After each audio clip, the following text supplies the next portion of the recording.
12절로 14절까지의 말씀입니다. 하나님의 말씀을 제가 봉독해 드리겠습니다. 이 계시의 말씀을 봉독할 때 하나님의 음성을 들을 수 있기를 바랍니다. 내가 이미 얻었다 함도 아니요 온전히 이루었다 함도 아니라 오직 내가 그리스도 예수께 잡힌 바 된 그것을 잡으려고 달려가노라. 형제들아, 나는 아직 내가 잡은 줄로 여기지 아니하고 오직 한 일, 즉 뒤에 있는 것은 잊어버리고 앞에 있는 것을 잡으려고 표대를 향하여 그리스도 예수 안에서 하나님이 위에서 부르신 부름의 상을 위하여 달려가노라. 아멘. 자, 오늘 저는 엘버트 허버드의 유명한 에세이 가르시아 장군에게 보내는 편지라는 주인공인 로안 중이 이야기부터 시작하겠습니다. 1898년입니다. 미국과 스페인에 전쟁이 있었다고 알려져 있는데요. 그 당시 맥키니 대통령, 미국 대통령이었던 맥키니 대통령은 어떤 그 사명을 하나 간직하게 되냐면, 지금 쿠바 내부에서 독립군 역할을 하고 있는 주동의 인물 가르시아라는 장군과 소통을 하고 싶어 합니다. 그리고 지금 한창 이 교전의 상황 가운데서 아마 가르시아 장군을 향한 원군 내지는 여러 가지 적극적인 긍정적인 개입을 하고 싶었던 것으로 이해합니다. 자, 그런데 워낙 반란군으로 보여지다 보니까 이들의 은신처는 찾아내기가 쉽지 않습니다. 그리고 특별히 요인인이 특별히 여러 가지 보안적인 장치가 되어 있어서 여느 사람이 접근하기 쉽지 않았겠지요. 감히 미국 대통령이라고 해도 가르시아라고 하는 이 장군에게 서한을 보내는 일은 쉽지 않았을 것입니다. 하지만 이것은 현재 전쟁 상태에서 아주 중요한 일이었습니다. 바로 그때 가르시아 장군에게 긴급한 편지를 전달해야 되는 상황 가운데 한 사람이 추천됐습니다. 로안이라고 하는 사람이 있습니다. 그가 가르시아 장군을 찾을 것입니다 라고 하고, 실제 로안 중위는 그 앞에 섰다고 하죠. 자, 그리고 임무를 부여받습니다. 그리고 그는 떠납니다. 이 아주 단순한 맥락, 이것이 엘버트 허버드의 그 에세이 가운데 아주 간명하게 나와 있습니다. 중요한 포인트는 뭐냐면요, 누구든 굉장히 어떻게 진행해야 될지 모르는 막막한 이 과제 앞에서 로안 중위는 아무것도 묻지 않았다는 겁니다. 도대체 어디 있습니까? 저는 누구와 함께 움직여야 하는 것이죠? 어떤 최소한의 방법은 마련돼 있나요? 사전 정보를 좀 주십시오. 지도가 준비되어 있습니까? 어떤 질문도 하지 않고 대통령이 절대절명의 중요한 과제를 맡겼을 때 네 하고 경례하며 그저 떠났다는 것입니다. 그리고 실제 로안 중위는 첩첩산중에 밀림 한가운데 있던 가르시아 장군을 찾아내고 서한을 전하고 그리고 무사히 빠져나왔다고 합니다. 그리고 그 결과 결국 그동안 굉장히 오랫동안 교전 상태였던 이 내전이 종식되고 결국은 쿠바는 새로운 국면의 해방을 맞이하게 됐다는 세계사적인 증거가 있습니다. 이 단순한 이야기지만 이 팩트 플러스 이것을 해석한 이야기가 사실 이 에세이집에 굉장히 길게 나와 있습니다. 그러면서 묻습니다. 우리가 조직 생활을 하면서 우리가 받은 미션에 대해서 얼마나 적극적인가? 그리고 얼마나 그것에 푹 심취해서 그것을 이행하기에 적합한가를 설명하는 것에 큰 도전으로 여겨져서 사실 직장 관리 그리고 조직 관리에 굉장히 중요한 시금석처럼 바로 이것이 한창 애용된 바가 있습니다. 저는 지난 8년 8개월 동안 소망교회 하나님을 통해 부르심 받아 여러분들을 섬기고 부족하지만 여러분 곳곳에서 하나님께서 허락하신 사역들을 다양하게 섬겼습니다. 모든 시간들은 지금 생각해보면 정말 은혜가 아니라고 생각할 수 없는 너무 다양한 일들이 있었던 것 같습니다. 우선 제가 처음 왔을 때 김지철 목사님 시절에 부르심을 받아서 그 당시 40대 이상의 싱글을 위한 신앙 공동체가 필요하다라고 하는 시대적 요청에 맞추어서 효시격으로 소망교회에서 청년 플러스라고 하는 40대의 싱글 공동체를 처음에 셋업하게 됩니다. 쉽지 않았던 과정은 저와 함께했던 모든 분들이 너무 잘하실 것이기 때문에 긴 설명은 생략하고요. 아무튼 교회 안에 새로운 교회를 세운다는 것이 이렇게 쉽지 않구나 라는 것을 느꼈고, 너무도 감사하게 8년이 지난 지금도 그 공동체가 여전히 작동하고 있으며 목회자의 뒤를 이어서 그 사역이 유지되고 있는 것에 대해서 감사를 드립니다. 그리고 그때 저를 처음 만났던 친구들 중에 그 사이 결혼도 하고 또 아이도 낳고 이러면서 저를 만나게 되는 우리 친구들을 볼 때 얼마나 마음이 기쁜지 모르겠습니다. 하나님께 주신 사명, 특별히 소망교회만이 할 수 있었던 아름다운 사역의 하나로 지금도 이어가고 있고, 분명히 하나님께서 세우신 그 공동체를 통해서 우리가 알지 못하는 큰 일이 지금도 일어나고 있음을 봅니다. 지구사역으로는 5지구, 15지구, 1지구, 8지구, 14지구까지 감당했었고 많은 좋은 분들을 만났습니다. 소망장학부에서는 특별히 미래 인재가 될 친구들을 향해서 소망교회 성도님들의 마음을 거두어서 잘 전달하는 일들을 했습니다. 그리고 그 미래 인재들이 장차 기독교적인 마음에 초청받아 우리나라에 또 장차 미래 세계의 큰 동량이 될 줄 믿습니다. 코로나 한창 시기에는 음악부를 맡았었습니다. 찬양대 자체 운영이 쉽지 않았던 바로 그 시절에 음악부 우리 부장님들이 정말 고생 많이 하셨고요. 수많은 정책들을 우리 목사님과 세워가며 그 시기 찬양하고 싶어하는 많은 찬양인분들의 마음을 드시면서 빈 교회를 지키며 음악부 사역을 했었던 기억이 납니다. 사회봉사부를 거치면서는 우리나라 전역에 도움의 손길이 필요한 많은 기관들을 돕는 일을 했습니다. 정말로 소망교회가 얼마나 좋은 일을 많이 하는지는 우리 성도님들이 먼저 아시면 참 좋겠습니다. 모든 것들을 이름 없이 빛 없이 거두어서 세상의 그늘에 해당하는 곳에 아낌없이 오랫동안 봉사해온 우리의 손길을 알 수 있는 아주 소중한 부서였습니다. 국내 선교부, 국내에 있는 수많은 기관, 방송사, 학교, 그리고 개인 목회하시는 분에 이르기까지 여러 부분에 걸쳐서 소망교회 성도님들의 여러 헌사들을 모아서 전달하는 아주 귀한 기관입니다. 이 모든 사역을 통해서 정말 소망교회만이 할 수 있는 큰 저력과 또 그리고 세심한 마음, 베풀면서도 전혀 티내지 않고 그것 자체로 감사하는 겸허함을 저는 얼마나 많이 배웠는지 모릅니다.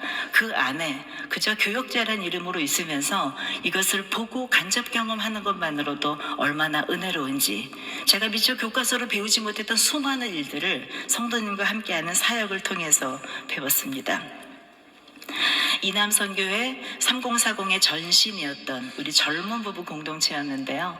정말 아기를 낳아 키우며 이제 발돋움하는 사회초년생 같은 우리 젊은 부부를 격려하고 믿음 안에 떠나지 않기를, 가장 인생의 격렬한 시기를 보내고 있는 그 친구들이 장차 소망교회의 허리가 되기를 바라는 마음으로 함께 기도했습니다. 권사회를 담당할 기회도 주셔서 우리 소망교회에 정말 큰 믿음의 근원이자 봉사의 전부라고 할 수 있는 아름다운 손길을 돕고 함께하는 시간들을 보냈습니다. 얼마나 수많은 권사님들이 또 섬기기 위한 실행위원들이 또 우리 회장님들이 고생하시는지 매 순간마다 은혜였고 가장 큰 도전을 받았던 부분이기도 합니다. 젊은 부부들이 잘 정착하기 위한 허니브리지 사역 담임 목사님께서 오셔서 론칭하기 원하셔서 그 새롭게 시작하는 흐름도 함께 했습니다. 처음이어서 시행착오가 있었던 많은 것들까지도 우리 성도님들의 자발적인 헌사와 참여를 통해서 아주 아름다운 깊은 마음을 누렸던 시간들이었습니다. 엘림 권사회 은퇴 권사님들과 함께 믿음의 깊이 있는 여인들이 결국 어떤 길을 더 열심히 후반에 가는지를 정말 눈물 겹도록 감동으로 경험하는 시간이었습니다. 교수 선교회 감당하게 해주셔서 우리나라 각계에서 고생하시고 일가를 이루신 우리 학문의 대가들, 그리고 지금도 캠퍼스를 지키시는 캠퍼스의 선교사분들, 우리 교수님들과 함께 만나서 교제하며 우리나라의 하나님께서 허락하신 지식의 선도자로서의 사명을 다시 한번 다지는 시간으로 가졌던 바 있습니다. 모든 것이 너무 감사합니다. 그리고 저는 아시는 대로 강남노회에 있는 서초신원교회 7월부로 제가 부임하게 되었습니다. 교회 형편은 몹시 좋지 않은 상태에서 우리 한국교회 모두가 쉽지 않듯이, 하지만 소망교회에서 전적으로 이 교회의 가능성을 보고 돕기 원하는 그 마음 모두어서 큰 헌사를 해서 교회를 다시 한번 일구는데 결정하셨고, 그리고 거기에 제가 파견되게 되었습니다. 그리고 제가 6개월 동안 사실 실질적으로 그 교회 예배를 인도하며 여러 가지 준비 작업을 했습니다. 모든 순간이 눈물나게도 교회가 무너지면 이런 모습이겠구나. 그리고 얼마나 많은 성도님들이 이 안에서 눈물로 이것을 지키기 위해서 애쓰셨을까라는 자욱을 한 자욱 한 자욱 밟으며, 또 우리 소망교회 교회개척위원회 애써주시는 우리 위원장님과 위원들과 더불어서 수많은 실사와 미팅, 또 여러 가지 조율 과정을 통해서 지금 모습을 정비 중에 있습니다. 워낙 어려움이 많았던 교회라 제로 베이스가 아니라 마이너스에서 시작하는 상황이고, 하지만 저는 믿습니다. 하나님께서 분명히 이곳을 사랑하셔서 교회됨을 회복하게 하셨다면 거기에 많은 하나님의 은혜와 은총과 도울 손길 또한 부어주실 줄 믿습니다. 로한중이가 맥키니 대통령의 명을 받고 묻지 않고 갔던 것처럼 김경진 목사님께서 제게 물으셨을 때 저는 많은 거 묻지 않았습니다. 어려운 형편이 한마음으로 다가왔고 여쭤봐야 답이 안 나오는 상황들을 제가 알았기에 저를 향해서 가장 많은 기도를 하시는 영적 멘토이신 김경진 목사님을 통해서 하시는 하나님의 음성으로 들었습니다. 제가 가진 그릇은 거기에 어울리지 않지만, 그리고 지금 제가 할 수 있는 일이라면 하나님께서 분명히 도와주시리라는 그 마음 하나 붙들고 저는 이 어려운 교회, 하지만 주님께서 축복하실 그 교회를 향해서 소망교회 성도님들의 거룩한 파송을 받아 나아가려 합니다. 분명히 밀림을 헤치고 그 안에서 외롭게 혼자 싸움을 치르고 있을 가르시아 장군, 그 사람 한 명을 향해서 저는 가고 있는지도 모릅니다. 그 당시 가르시아 장군은 오래된 내전으로 인해서 독립을 요청했지만 쉽지 않았던 그 시간이 수백 년 흐르면서 사실은 지쳐 있었습니다. 우리에게는 희망이 없어. 우리는 독립 못할지도 몰라. 400년쯤 됐다면 어땠을까요? 한 세대를 30년으로 친다면 10세대를 거퍼 지난 시기니 독립이라는 것이 무엇인지, 우리가 주권을 가진 나라라는 것이 무엇인지도 모른 채 방치됐던 나라인지도 모릅니다. 하지만 똑똑하는 노크를 통해서 그곳을 해방의 자리를 이끌게 하기 위해서 서신은 전달 중이었습니다. 그 서신을 누가 갖고 갈 것인가? 채택된 로한중이는 단순한 종이 쪽지가 아니라 이곳에 갇혀서 오랫동안 밀림 가운데서 수많은 격전을 치르며 심지어 수많은 군인들이 제대로 된 옷을 입지 못한 채 마지막 고투를 하고 있는 그 현장, 그게 바로 1898년이라고 하는 가장 끝자락이었다고 합니다. 그곳에 서신 이후에 여러 가지 구도가 발전하면서 결국은 전쟁은 종식되게 됩니다. 저는 기도합니다. 우리 함께 도우시는 우리 권사님들과 우리 셋업 팀이 있는데요. 우리 함께 해주시는 또 우리 소망교회 성도님들이 한마음으로 새가족 등록해 주셔서 한마음으로 나아가고 있습니다. 기대합니다. 분명히 그곳에 주님께서 기다리시고 서신을 전달받기 원하는 가르시아 장군 같은 분이 있을 줄 믿습니다. 그 한 명을 향해 나아갑니다. 한 명이어도 좋습니다. 왜냐하면 그것을 통해서 그 지역을 변화시키실 것이기 때문입니다. 이 세상에서 가장 강력한 것은 그 지역을 지킬 교회가 서는 것입니다. 교회가 그 지역에 서면 그것만큼 강력한 것이 없습니다.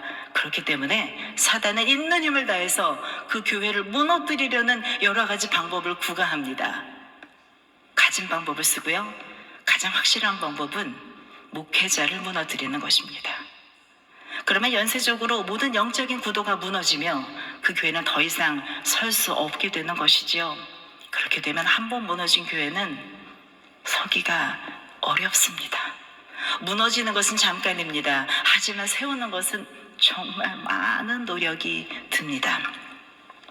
한국교회도 지금 코로나 위기를 맞이하고 스스로 교회 자체가 문을 닫게 되는 슬픈 사연들이 종종 보도되고 있습니다.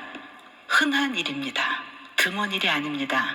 하지만 그것이 당연시 여기된 이 시대에 소망교회 당회에서는 새로운 결정을 한 것입니다. 쓰러져가는 교회로 흘러가는 것이 아니라 우리가 회생의 기회를 다시 한번 갖도록 해보자. 그리고 무너지는 교회가 그냥 무너지는 것이 아니라 우리가 함께 기도하고 힘을 모으면 살아날 수도 있다고 하는 하나의 샘플을 만들어보자 라고 하는 것을 우리 성도님들의 이름으로 후원하고 응원하는 줄 압니다. 부디 이 거룩하고 큰 자리에 부족한 제가 일단은 발탁되어서 나아갑니다. 제가 그릇이 커서도 아니고 맷집이 좋아서도 아니고 제가 뭘 잘해낼 마음은 전혀 없습니다. 하지만 그저 로완중의의 마음으로 대통령이 명하시니 그리고 이것이 지중한 것을 나도 아니 기쁨으로 가겠습니다. 그리고 그 이루는 일은 주님이 하시겠지요. 그 중간에 어떤 루트를 가야 할지, 어떤 분과 도와서 연합작전해야 될지도 주님 아시겠지요. 내 길을 매핑하시고 갈 길을 도우시고 또한 거기서 무엇을 해야 될지를 가장 아시는 주님께서 저와 함께 주님의 일을 이루어주실 줄 믿습니다. 부디 함께 하시는 우리 성도님들 기도로 응원해 주시면 좋겠고요. 무엇보다 기도보다 더 큰 힘은 없다라는 것을 제가 하루하루 절실히 느끼는 순간입니다. 오늘 말씀 보면 바울이 마지막 빌립보 감옥에서 빌립보 교인들을 향해서 드리는 편지 가운데 사실 지금 바울의 위치는 로마 감옥의 연금 상태로 있습니다. 몸이 자유롭지 않습니다. 하지만 빌립보서는 기쁨의 서신이라고 하는 별칭이 있을 만큼 기쁨으로 가득 찬 서신입니다. 왜 그럴까요? 바로 곤란함과 한계를 느낀 사람에게만 주시는 진한 기쁨이 있습니다. 하나님께서 왜 고난을 주시냐면 고난을 겪은 사람만이 그 이후에 오는 기쁨의 농도를 알기 때문입니다. 시간이 지나고 나니까 내가 힘들었던 일은 다 까먹었네. 아유, 내가 망각의 동물이야 라고 개탄하실 것이 아니라 아주 자연스러운 일입니다. 잊어야 합니다. 잊어지는 것이 당연합니다. 왜냐하면 고난 이후에 주시는 기쁨은 그냥 이어지는 기쁨의 농도보다 2배 진하기 때문입니다. 아마 그저 밋밋하게 살았다면 그 기쁨이 당도로 설명하자면 어떤 브릭스인지 알지 못했을 것입니다. 하지만 고난을 견뎌내고서 맞이하게 되는 기쁨은 그 누구도 설명할 수 없는 큰 기쁨이기에 이전에 어떤 고난이 있었든 점차 희석되는 것입니다. 잊혀지는 것입니다. 기쁨의 사람이 되는 것입니다. 빌립보서는 바로 고난 이후에 진한 기쁨을 맞이한 바울의 고백을 담고 있습니다. 그리고 얘기합니다. 내가 이미 얻었다 함도 아니요 온전히 이루었다 함도 아니요 오직 내가 그리스도 예수께 잡힌 바 된 그것을 잡으려고 달려가노라. 잡힌 바라고 되어 있는 동사는 카탈람바노라고 하는 단어입니다. 어려운 단어가 아니고요. 람바노 하면 테이프, 잡다라는 의미고요. 카타는 아래로라는 의미를 갖고 있는 접두사지요. 카탈람바노 하면 앞으로 확 움켜진다는 뜻을 갖고 있습니다. 그런데 잡힌 바 되었다 하니 수동태의 과거형으로 쓰였습니다. 내가 힘이 좋아서 힘내서 열심히 달려가는 것이 아니고요. 주님이 확 잡아서 거절할 수 없는 이 힘을 딸려서 내가 가는 것입니다. 씩씩한 분은요. 주님이 이렇게 꽉 잡았는데도 그 손을 뿌리칠 힘이 있는 분이 계시더라고요. 하지만 하나님이 꽉 잡으셨을 땐 그저 가는 것이 맞습니다. 그것이 주님의 길입니다. 바울이 그렇게 설명했던 잡힌 바 된 그것을 잡으려고 달려가는 바로 그 모습이 오늘 이 시간 여러분들 앞에서 마지막 설교를 하는 제게 주신 마음입니다.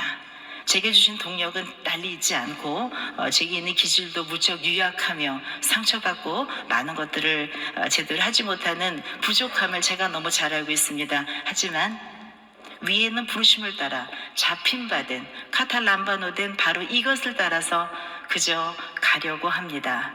그러는 가운데 하나님께서 이끄시게 하는 바로 그 지점, 그곳에 가르시아 장군이 있을 줄 믿습니다. 그분에게 해방을 선포하고 싶습니다. 복음의 살아있음과 빛의 찬란함을 전하고 싶습니다. 당신 더 이상 노예가 아니라고, 당신은 더 이상 식민지에 있을 필요가 없다고 저는 그걸 전하고 싶습니다. 그리고 그것이 무엇인지를 오랫동안 저를 통해서 훈련시키셨고 그것을 전하는 기쁨도 저한테 따로 주셨습니다. 그것이 쉽지 않은 밀림을 거쳐야 하는 것이기에 때로는 제가 주저앉을지도 모르겠습니다. 숲풀과 땡볕 밑에 제가 기진해서 나가 떨어질지도 모르겠습니다. 하지만 여러분 같이 기도해 주십시오. 분명히 저는 가고 있는 사명이 있습니다. 그리고 분명히 장군을 만나게 하실 것입니다.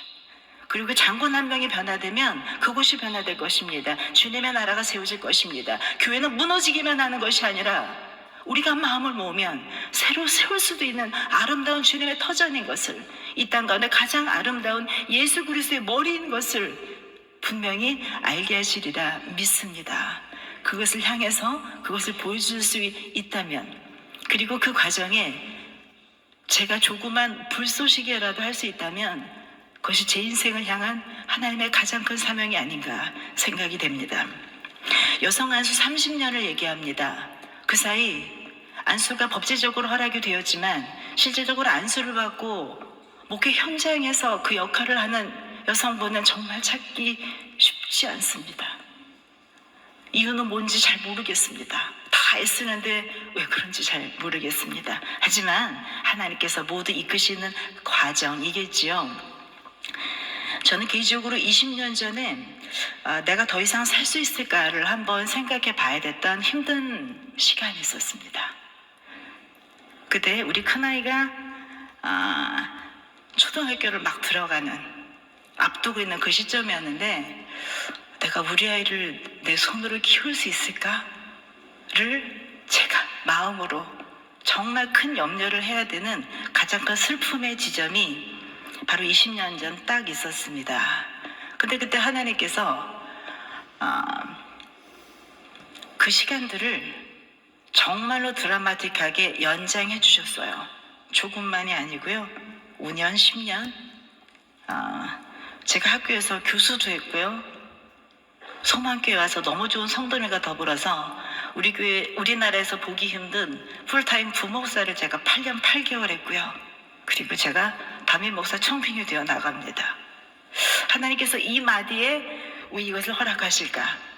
제게 주신 생명의 연장분만큼 새로운 과제를 주시는 주님의 손길을 기억합니다. 그래서 더욱 저는 맥키니 대통령이 주었던 로간중의 편지를 더욱 꼭 붙들 것입니다. 얼만큼 진행할지 솔직히 잘 모르겠습니다. 하지만 제 힘이 되는 것은 할 것입니다. 기도를 응원해 주시고 어두운 영이 저를 무너뜨리지 않도록 함께해 주신다면 그것이 바로 우리를 믿음의 공동체 되게 하셨고, 그리고 보내고 나가는 선교사로서 우리의 정체성을 심어주신 바로 이 땅 하늘나라 하나님 교회 공동체의 가장 큰 사명이고 아름다운 모습인 줄 압니다. 모든 것이 감사합니다. 감사한 가운데 기도 부탁드리며 이 땅 가운데 아름다운 교회가 무너지지 않고 서가는 하나의 샘플이 될 수 있도록 응원해 주시면 더 없는 기쁨이 되겠습니다. 기도하겠습니다. 하나님 감사합니다. 모든 것이 감사합니다. 생각해보면 모든 것이 은혜였는데 저희 눈이 가리워져서 불평도 하고 불만도 있고 또 많은 염려 가운데 지새우며 보냈던 시간도 있습니다. 하지만 다시 한번 고백합니다. 저희에게 복음 주셨고 주님의 사람으로 살게 하셨고 각자 맞는 사명으로 이 땅까지 우리의 발길을 인도하셨습니다. 하나님, 우리가 어떤 모습이든 주신 사명 고히 여기며 주님께 주신 그 서한을 나에게 주신 가르샤 장군을 향해 잘 전달하는 모든 성도 되게 하여 주옵소서. 그 사명이 나를 살게 하옵소서. 그 사명이 나를 빛나게 하옵소서. 모든 강구 살아계신 우리 구주 예수님의 이름으로 기도하옵나이다. 아멘.